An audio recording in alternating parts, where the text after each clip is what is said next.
के science topic के साथ मैं हूं हाजिर मनोज मेहता। चलिए मेरे साथ बने रहिए। लेकिन एक बात मैं जरूर कहना चाहूंगा आपसे, क्लास शुरू करने से पहले, डोंट जज a book by its cover, यानी किसी किताब के कवर को देखकर उस किताब की तारीफ या उसकी आलोचना मत कीजिए। वीडियो को पूरा देखें। सिर्फ व्हाइट बोर्ड को देखकर समझने की कोशिश न करें, मुझे पूरा सुने। तो चलिए बने रहिए मेरे साथ, हम सीखते हैं साइंस का एक नया topic.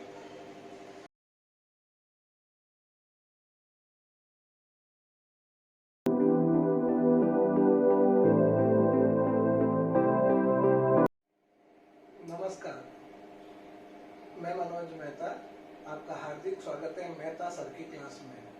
Hello guys, I am Manoj Mehta. I am your teacher for subject science, English and computer, and I am giving instructions in this video in both English and Hindi medium, so each and every student can get benefit from it. So please get benefit from it and give comments and likes to me so I can know that how much you like my videos. So today our topic is crop production and management, फसल उत्पादन एवं प्रबंध। दोस्तों, हमारे Rajasthan government ने इस वर्ष यानी शैक्षणिक सत्र 2020-21 2020-21 में हमारा जो कोर्स है कक्षा 1 से लेकर 11 तक, 10वीं बोर्ड को छोड़कर इन सभी कक्षाओं का जो कोर्स मटेरियल है वो बदल दिया गया है, चेंज कर दिया गया है। ये जानकारी आपको पहले से मालूम होगी, लेकिन मैं फिर से रिपीट कर रहा हूँ ताकि यदि किसी को नहीं पता हो, लॉकडाउन के कारण यदि आप बुक्स वगैरह नहीं देख पा रहे हो तो जान लें कि गवर्नमेंट की एनसीईआरटी बेस्ड जो सिलेबस है वो नेट पर उसकी सबकी बुक्स उपलब्ध हैं। आप पीडीएफ डाउनलोड कर सकते हो, चैप्टर्स को रीड कर सकते हो और मेरा लेसन देखने के बाद चैप्टर्स को रिवाइज कर सकते हो। उसकी एक्सरसाइज को अपनी नोटबुक में आप सॉल्व भी कर सकते हो। तो आज हमारा टॉपिक है क्लास 8 की साइंस की बुक का पहला चैप्टर, फसल उत्पादन एवं प्रबंध, क्रॉप प्रोडक्शन एंड मैनेजमेंट। खेती, कृषि, इसके बारे में तो हम सभी लोग जानते हैं। आप, मैं, हम सभी किसी न किसी तरीके से इस पेशे से जुड़े हुए हैं। वैसे भी हमारा देश भारत एक कृषि प्रधान देश है जहां बहुत मात्रा में खेती की जाती है। अब सबसे पहले मैं आपको ये क्लियर कर देना चाहूंगा कि गवर्नमेंट्स जो भी बुक्स हमारे लिए लागू करती है वे सभी बुक्स हर क्लास में एक दूसरे से कनेक्टेड होती है। जैसे सबसे पहले 6th क्लास में साइंस का जो चैप्टर था फर्स्ट, वो हमने पढ़ा कि सोर्सेज ऑफ फूड, यानी भोजन के स्रोत, भोजन कहाँ से प्राप्त होता है और भोजन क्यों किया जाता है। तब हमें यह पता चला कि भोजन करने से हमारे शरीर को ऊर्जा मिलती है और भोजन करने वाले जानवर भी अलग अलग तरह के होते हैं, जैसे शाकाहारी, मांसाहारी, सर्वाहारी आदि।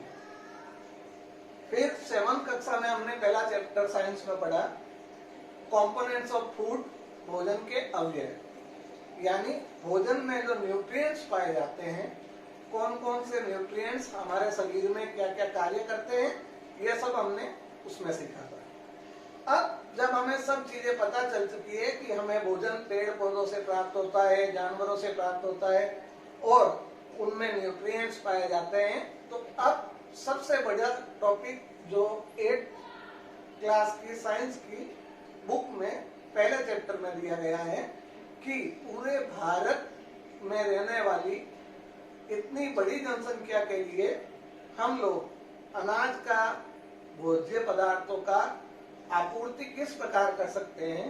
तो उसके लिए की जाती है खेती, कृषि, एग्रीकल्चर। तो फसल उत्पादन एवं प्रबंध, crop production and management. Crop production का मतलब है फसल का उत्पादन करना, खेती करना। सामान्य भाषा में हम इसे खेती कहते हैं। अब सबसे पहले हमारी बुक में तो नहीं दिया है, एनसीईआरटी वाली जो नई बुक है उसमें फसल की परिभाषा नहीं है, लेकिन मैं आपको बता दूं, a single type of plant grown into large area is called crop, यानी एक ही प्रकार के पादपों को एक बड़े भूभाग पर उगाना फसल कहलाता है। अब फसल से हम सभी इसके बारे में बहुत कुछ जानकारी अब तक हासिल कर चुके हैं। हम अपने आसपास के परिवेश में भी फसलों को देखते हैं और जान चुके हैं। We know everything about that? No, we don't know everything about that because हमने तो अभी तक यही जो सुना है, जो देखा है, वही पता है, लेकिन ऐसी बहुत सी जानकारियां हैं जो खेती के बारे में हम नहीं जानते। तो अब सबसे पहले पाठ के टॉपिक में, इस चैप्टर के टॉपिक में सबसे पहला है फसलों का वर्गीकरण, क्लासिफिकेशन ऑफ क्रॉप्स। फसलों को दो भागों में मुख्यतः वर्गीकृत किया गया है। फसलों को मुख्यतः दो भागों में बांटा गया है। इंग्लिश मीडियम के लिए there are two types of cropping patterns. First kharif crops, second rabi crops. Hindi medium के लिए पहला खरीफ फसल और दूसरा रबी फसल। हमारे कोर्स के मुताबिक अभी तक दो ही फसलें इसमें बताई गई है डिटेल से। वैसे देश के कई भागों में एक और प्रकार की फसलें बोई जाती है जिसे जायद की फसल कहते हैं। इस प्रकार की फसलों में सब्जियां और दालें उगाई जाती है, जिसके बारे में हमारे चैप्टर में थोड़ी ही डिटेल दी गई है। तो इसलिए हम जो बुक के अनुसार हम पढ़ रहे हैं, तो मेन जो टाइप्स है फसलों के, the main types of crops are two, kharif crops, rabi crops, kharif फसल और रबी फसल। सबसे पहले हम जानते हैं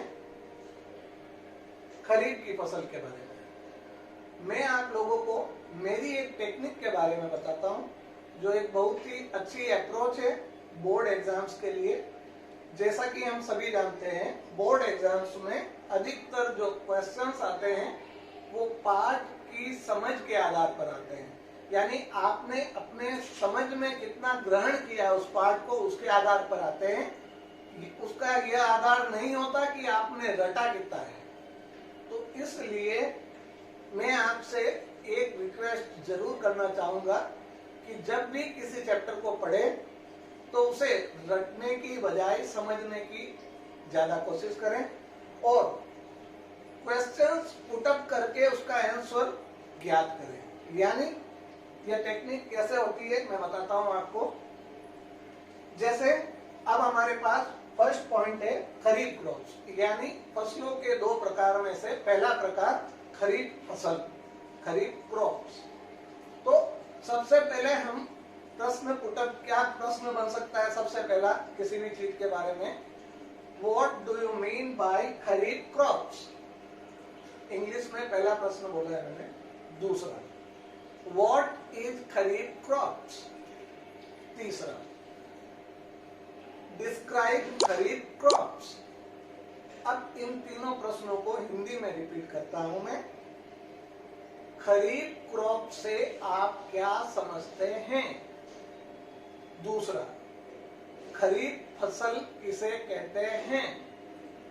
तीसरा, खरीफ फसल के बारे में बताइए। जैसा कि हमने देखा कि प्रश्न 3 बनते हैं।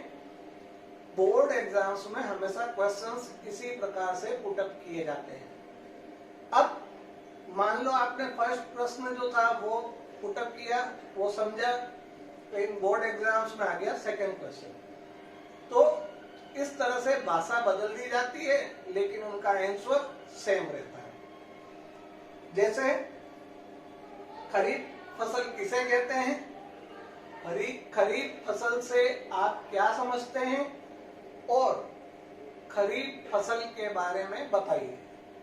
तीनों का मतलब सेम कि इसमें खरीफ फसल की परिभाषा देनी है, खरीफ फसल की परिभाषा देनी है। तो सबसे पहले खरीफ फसल की परिभाषा क्या है?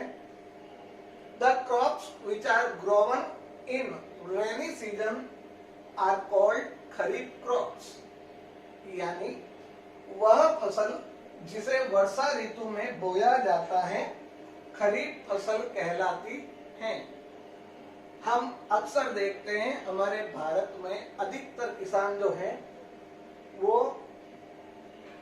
फसलों के लिए वर्षा पर निर्भर रहते हैं। वे अधिकतर किसान जो हैं उनके पास सिंचाई के अन्य साधन मौजूद नहीं होते हैं और वे वर्षा के ऊपर निर्भर रहते हैं। तो खरीफ जो फसल है यह वही फसल है जो वर्षा के दिनों में बोई जाती है। वर्षा के दिनों में बोई जाने वाली फसल से एक मतलब यह भी हो गया कि इस फसल को पानी की आवश्यकता अधिक होती है, इसको पानी की जरूरत ज्यादा होती है। अब जब हमें पता चला है कि ये वर्षा ऋतु में बोई जाने वाली फसल है, तो हमारे भारत में ये प्रश्न बनता है कि हमारे भारत में वर्षा ऋतु का समय कौन सा है। तो हिंदी महीनों में भी हम सब जानते हैं, अपने मम्मी पापा दादा दादी नाना नानी से हमने सुना है कि चौमासा यानी श्रावण भादवा ये सब जो महीने होते हैं 4 महीने ये बारिश के होते हैं। लेकिन इंग्लिश कैलेंडर में ये महीने भारत में वर्षा ऋतु के महीने कौन से होते हैं? Rainy season June to September, यानी in India rainy season is between June to September. भारत में वर्षा ऋतु जून से सितंबर तक होती है। अब प्रश्न पुटअप किसी भी प्रकार से कर सकते हो आप। जून से सितंबर के बीच में बोई जाने वाली फसल को क्या कहते हैं? खरीफ फसल कहते हैं। इसी प्रकार अब खरीफ फसल की परिभाषा हमने जान ली, किस ऋतु में किस मौसम में इसे बोया जाता है यह हमने जान लिया। अब वे फसलें कौन सी हैं जो वर्षा ऋतु में बोई जाती है, या वे फसलें कौन सी हैं जो खरीफ फसल होती है। तो उसके उदाहरण हम देंगे, एग्जाम्पल्स पैडी, मेज, ग्राउंडनट, सोयाबीन एक्सेट्रा।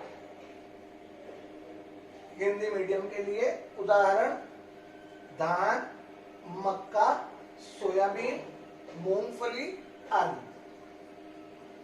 अब धान से मतलब है अनाज। अधिकतर जो ग्रेन्स वाली फसलें जो होती है गेहूं को छोड़कर वो इस सीजन में उगाई जाती है। सेकंड पॉइंट है हमारा रबी क्रॉप्स, रबी फसल। The crops which are grown in winter season are called rabi crops. इसमें भी हम वही प्रश्न पुटअप कर सकते हैं, what do you mean by rabi crops, what is rabi crops, या डिस्क्राइब रबी क्रॉप्स। रबी की फसल से आप क्या समझते हैं? रबी की फसल किसे कहते हैं, या रबी फसल के बारे में बताइए। अब देखिए, पहले जो 2 प्रश्न हमने पुटअप किए हैं उसमें तो हम सिर्फ परिभाषा देकर उसका उत्तर दे सकते हैं, और रबी फसल के बारे में बताइए यानी डिस्क्राइब रबी क्रॉप्स जो प्रश्न है इसका उत्तर देने के लिए हमने पूरी डिटेल देनी पड़ेगी। प्रश्न को समझकर उसका उत्तर दीजिए। यदि किसे कहते हैं या से आप क्या समझते हैं, तो इसका अर्थ है कि परिभाषा देनी है, डेफिनेशन देनी है। What do you mean bye, what is, इसका मतलब होता है डेफिनेशन देनी है, परिभाषा देनी है। और डिस्क्राइब का मतलब होता है उसका विवरण देना है, यानी पूरा विवरण। रबी क्रॉप्स की डेफिनेशन है, रबी फसल की परिभाषा है इंग्लिश में, the crops which are grown in winter season are called rabi crops अर्थात शीत ऋतु यानी सर्दी का मौसम, शीत ऋतु में उगाई जाने वाली फसलों को रबी फसल कहते हैं। अब रबी की फसल की परिभाषा हमने जान ली। अब हम समझ चुके हैं कि जो फसलें सर्दी के मौसम में यानी शीत ऋतु में उगाई जाती हैं उन्हें रबी की फसल कहते हैं। अब रबी क्रॉप्स की सीजन है विंटर यानी सर्दी। विंटर सीजन हमारे इंडिया में कब होता है? तो ये हर देश में सीजन्स का जो मंथ्स होते हैं वो अलग अलग होते हैं, इसलिए हम इंडिया की सीजन टाइम जो है वो पता कर रहे हैं। हर देश का क्लाइमेट, हर देश में मौसम, हर देश में ऋतुएं अलग अलग समय पर बदलती हैं। तो इसलिए क्योंकि हम ये जानते हैं कि पृथ्वी अपनी दूरी पर लगातार घूर्णन करती है, इसलिए मौसम भी अलग अलग होते हैं। तो अब हम शीत ऋतु, भारत में शीत ऋतु विंटर सीजन कब होती है? तो भारत में winter season in India winter season is between October to February, यानी शीत ऋतु में अक्टूबर से फरवरी के मध्य या अक्टूबर से फरवरी तक शीत ऋतु होती है। रबी क्रॉप्स की डेफिनेशन हमने जान ली, उसके बाद हमने सीजन का पता कर लिया। अब हम रबी क्रॉप्स की एग्जाम्पल्स यानी कौन कौन सी फसलें हैं उनके उदाहरण देने हैं जो रबी क्रॉप्स है, जो रबी फसल है। तो एग्जाम्पल्स में हम देंगे wheat, gram, P, mustard and linseed. यानी उदाहरण के लिए गेहूं, चना, मटर, सरसों और अलसी। इंग्लिश मीडियम स्टूडेंट्स के लिए मैं ये जरूर कहना चाहूंगा कि आप हर नए चैप्टर के साथ हर नई क्लास में अपनी वोकेबलरी तैयार करें। वोकेबलरी का मतलब है जिस चीज का आपको अपनी भाषा में नाम पता हो उसका इंग्लिश में उसको क्या कहते हैं ये आपको पता होना चाहिए।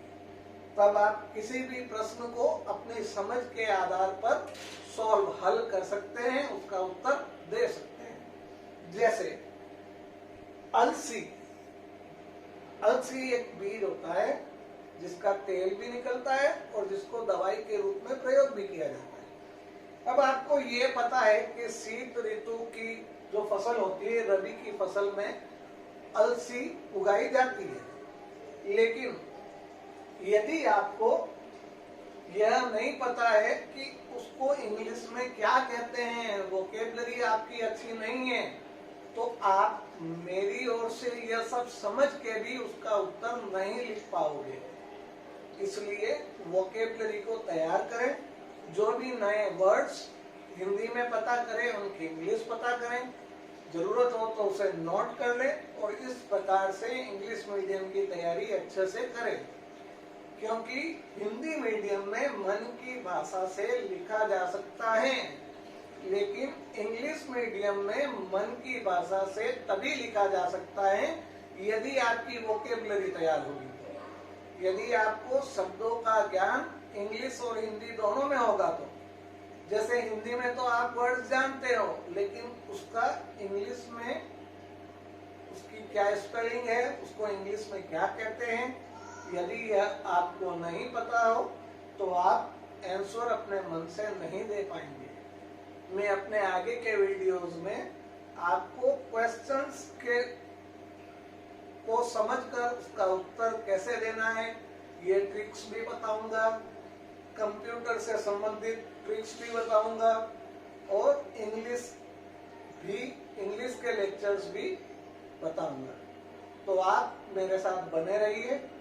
आज इस टॉपिक के साथ इतना ही, फिर से हाजिर होऊंगा इससे आगे का टॉपिक लेकर। तब तक के लिए धन्यवाद। मुझे लाइक एवं शेयर अवश्य करें। नमस्कार।